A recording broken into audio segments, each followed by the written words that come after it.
আশা তো করছি ভালোই করবে, বাকিটা খেলার উপর ডিপেন্ড করতেছে।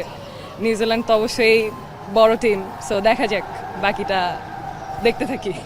আলহামদুলিল্লাহ, আশা করি বাংলাদেশ ভালো করবে, কারণ বাংলাদেশ ইদানিং ওয়ানডে তো খুব ভালো করছে, কারণ প্রিভিয়াস টুর্নামেন্টেও তারা পাকিস্তানকে হোয়াইট ওয়াশ করছে।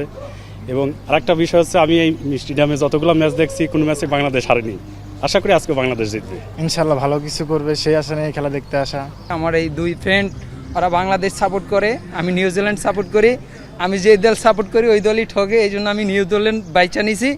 আমার নিউজিল্যান্ড ঠকলে আমার বাংলাদেশ জিতবে। আমি 2020 সালেও একবার আইছি, বাংলাদেশ সাপোর্ট করছি, তাও ঠকছে। এই জন্য আমি বাংলাদেশ সাপোর্ট করি না, যে দল সাপোর্ট করবো ওই দল ইনশাল্লাহ ঠকবে। আজকে বোলিং ব্যাটিংয়ে ইনশাল্লাহ বাংলাদেশ খুব ভালো বল করবে আমার মনে হচ্ছে যে।